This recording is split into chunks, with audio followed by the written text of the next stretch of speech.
Welcome to Dr. Benz, and here is Adam. We're going to show you guys how you can change the oil, engine oil on this very nice, fine SLK. What year is this car? 2012 SLK 250. SLK 250. So first thing, you take the cover off, take the engine oil. Now, you just take it all over the gauge.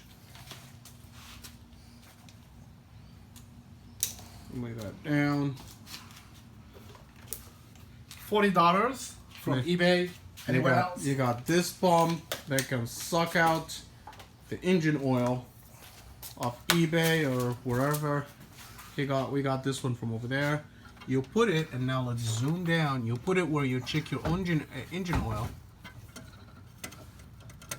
all the way until it can't go down any further, and then simply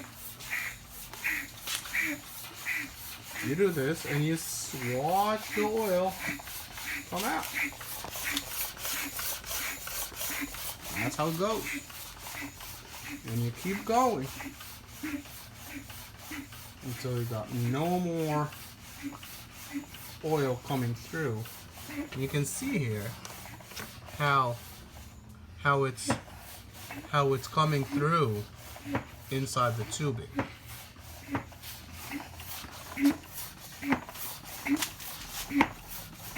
You see we're doing it clean hands, no mess.